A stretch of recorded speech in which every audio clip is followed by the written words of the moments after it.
Welcome to my channel Simple Learning Tips. So today we will be discussing one easy topic, that is values in organization behavior. Now you might be thinking that it's an easy topic, so what is there to learn? But there are certain theories and all that. So I thought, okay, let me include in this this video also, this topic also as a video. So the topics that I'll be covering here are definition, Rokeach Value Survey, generational values, person organization fit, international values. Like I said, these are all very simple and easy to understand topics. But still I thought, it will be really helpful for students who are preparing for competitive examination as well as those who have to attend exam. So I'm covering this topic today. Without further much ado, let's move on to the topic. As usual, I've given a small definition here. So, this according to M. Haralem Bowes, a value is a belief that something is good and desirable. Okay. So, basically it means that, every individual has some or other value in their life. Even if we say that we don't have any kind of values, everybody has some kind of values in their life. Now, values means, basically it means what an individual think is right, it is good or bad. Okay, it is like black and white. It is either this extent or to that extent. It is either good, okay, it is either desirable or it is bad, it is not desirable. Okay. So, for example, for some people, a small example is borrowing money. For some people, it is a strict no. Okay. For them, borrowing money is like a death trap. So people don't do, they will save and then they will purchase the things that they want. But for some other people, it is okay. They are like more comfortable with borrowing money because they know that they have that, they'll be, repaying it soon. So they are okay to borrow money. But for some people, it is like debt trap. So that kind of importance they are giving to borrowing money. The thinking that, okay, borrowing money, that is a factor. Okay, so for some people it is like okay, there is not an issue, that is not an issue to borrow money. That is the kind of importance they are giving it to that value. And for some people it is very bad. Like I said, it's a death trap, so they don't borrow money. For them, that is the importance. So that is value. Okay, how you are evaluating the things, how you are judging. It's a kind of judging, how you are judging the things, okay, in your life. Now these values, they are not that much flexible.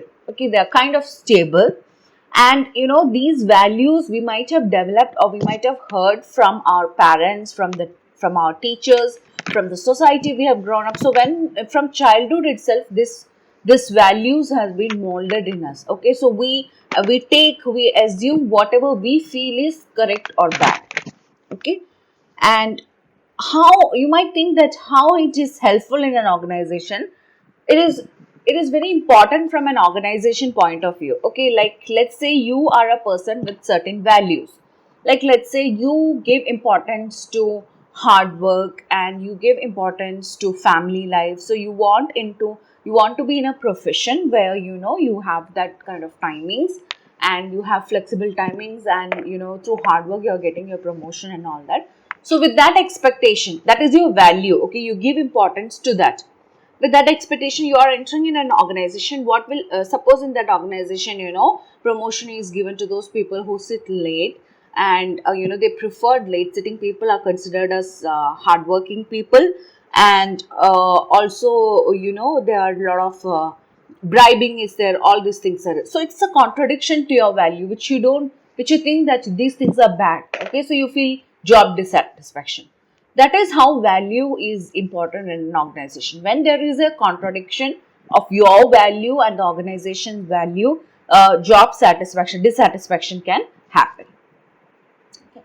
So moving on to next topic, Rokeach Value Survey. Now here there are you can also say types of values, two kind of values. First one is terminal values. Now terminal value means the kind of value or what an individual want to achieve throughout his lifetime. Okay, for example, some people want to be rich, some people want to be famous, okay, or some people want to achieve world peace, some people want to travel all over the world, or some people concentrate on being healthy and well, and they give for mental well-being and all that. Okay, so these are the terminal values that you want to achieve throughout your lifetime. Instrumental values means how you are going to achieve these terminal values, like how an individual will reach that terminal values, like how you will, for example, how you will become rich. You'll take a job, you will take additional jobs, or you'll invest in some stocks and all that. So by that you will earn money, and so like that you have certain values by which you will become rich. Okay, the methods you are adopting to become rich, that is instrumental values. Okay. So next one is generational values. Now generational values, it is this generational value even has some drawback. Like it assumes that it is applicable to all the culture. Okay, irrespective of different cultures that we have. This generational value assumes that it uniformly applies to all the culture. Okay, also, they categorize these three like baby boomers, generation Xers, generation nexters, and they assume certain values. They have assigned certain values to these generation. And sometimes there will be a variation also. It's not necessary that baby boomers have to be like these particular it's like they are sticking to that particular values. Okay, so this values generation value has some drawbacks, that is even certain baby boomers can behave like generation X's. Okay, certain generation X's can behave like baby boomers values. Okay, will have generation like baby boomers value. But still, it's very interesting. And if you see people around you, if you observe people around you, you can easily relate. So first one is generation baby boomers. Now these are the individuals who have been born, the generation who have been born after World War II. Okay, and these kind of people might have these generation people might have entered into workforce mostly in 1960 to 1980. So because they are a post-apocalyptic people, they are the survivors of war and all that. What they kind of don't believe in authority, but still they give importance to family. They give importance to hard work. Okay, so that is what baby boomers are. Next one is Generation X's. Now, these people are groomed by globalization, a little bit more liberal. They might have had both parents working, and they give kind of importance to flexibility. They give kind of life options, like, they wanted some kind of freedom, and, they want to have a job satisfaction. When you enter a job, they want job satisfaction, and, they also give importance to work life. And these people might have entered workforce during 1985 to 2000. Okay, that is Generation X. Next one is Millennials, Generation Nexters. These are the people who entered workforce after 2000. Okay, now these generation were lucky because they were born during the prosperous time. And also they are more exposed to technology. They are more tech savvy generation. And,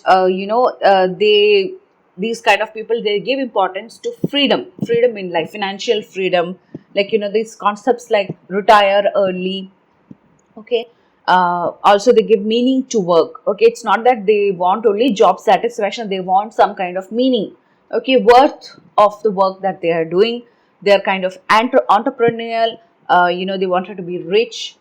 These people value rich, and wants to become rich. They want to become famous.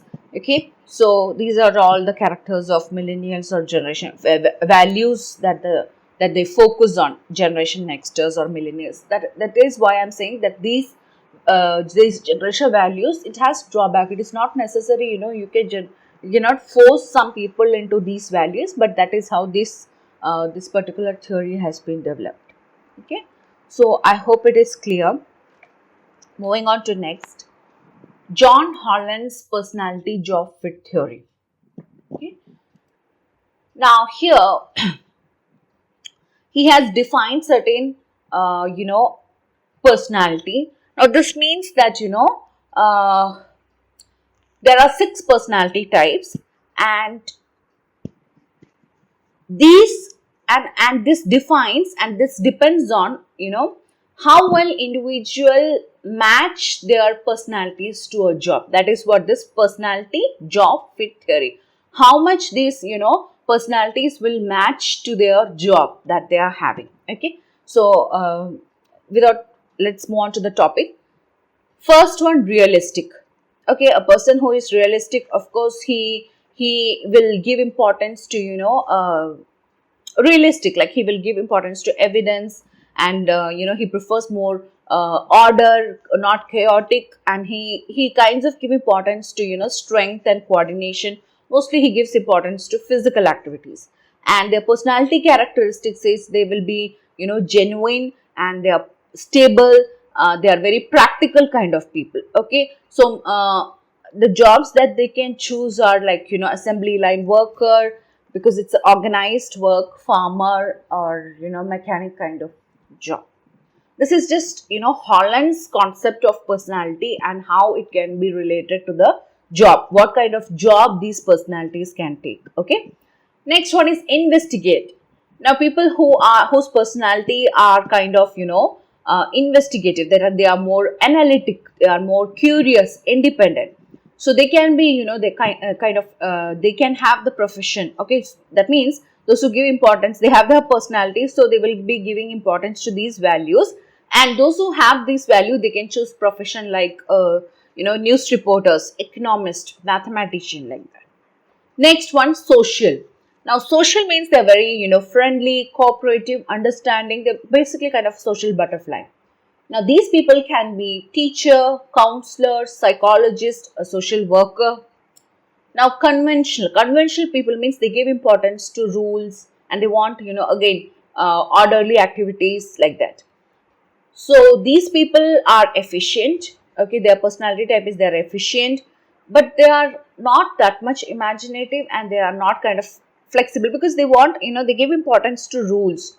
So, but they are very practical people also. So they can be, accountant, they can be in a bank job, a corporate manager.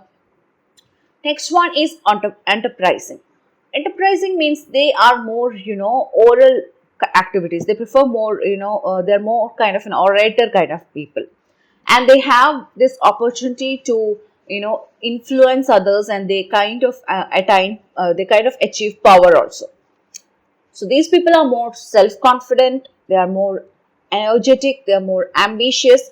So mostly the profession that they can choose are lawyer, public relations, small business manager. Now next one is artistic. Those people who are, creative. Okay, they're very idealistic people. They are emotional, impractical. So definitely they can be painter, musician, writer, interior decorator, all that. Okay. So I think this you can find anywhere. But this is kind of interesting. What is the personality that you have, and how you can choose the job that you want. Now it's not, like this is a strict and norms, and you have to follow it then. This is what Holland's typology of personality and the matching job means. Okay, so I hope it is clear, and it's kind of interesting. Next one is Hofstede's five value dimensions of national culture. Okay, so this basically means that what are the various cultural values that we have. Okay, so Hofstede has basically identified five value dimensions of national culture. So he basically, he surveyed IBM employees and over 40 countries. Okay, and he found out their work related values. So that is how he has come to this conclusion. So first one is power distance. Now power distance means, generally in countries, or generally in some culture, how much citizens of a country accepts power in an organization or a kind of institutions. Okay, so that means that if high power distance is there, there will be inequality in the distribution of power and wealth. And if low power distance is there, that means, there will be more equality in distribution of power and wealth. I hope it is clear. The power distance. Okay, you basically can understand from the word itself. Distance, that is how much a country will accept the powerfulness, okay, the authoritative kind of nature. If it is high, that means there is inequality, and if it is low means equality of power and wealth distribution is there. Next one is individualism versus collectivism. Now here it means that whether individuals prefer to work as a or whether people prefer to work as an individual or they prefer to work in group. Now collectivism means that people they expect that others should work in a group and they will try to protect this group. Okay, they will be part of this group and they will try to protect this group. Okay. Next one is masculinity versus femininity. Now, masculinity means if in a culture feminine values are given importance, means there is less difference between men. I mean there is equal importance to both men and women. Okay, but if masculinity, if a culture favors more traditional masculinity, like traditional masculine values like achievement, power, control and all that, so that means there is not that much equality between men and women. Okay, so I hope it is clear. These are all very easy casual topics. Uncertainty evidence avoidance. Uncertainty avoidance means if a culture gives a lot of importance to, if has a high uncertainty avoidance means people are very uncertain, they are ambiguous, they have a lot of anxiety and they are not ready for change. If the uncertainty avoidance quotient is very less, then they are more susceptible to change, they are ready to accept the change, and they are prepared for any kind of situation. That is uncertainty avoidance. Next one, long-term versus short-term orientation. Now this means that long-term, if in a culture people give importance to long-term orientation, that means they value their traditions more and they are more conventional kind of people. Okay, like they look into the future and they value thrift, they value kind of persistence and all that.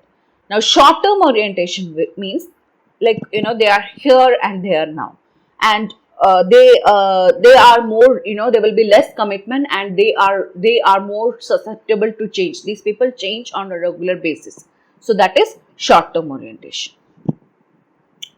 So with that, the topic is over. So I think it is clear, because these are like general topics. Like if you observe around you, you can actually see these kind of values. I mean, if you evaluate yourself, you will find out with lot of importance, a lot of values that you give in your life.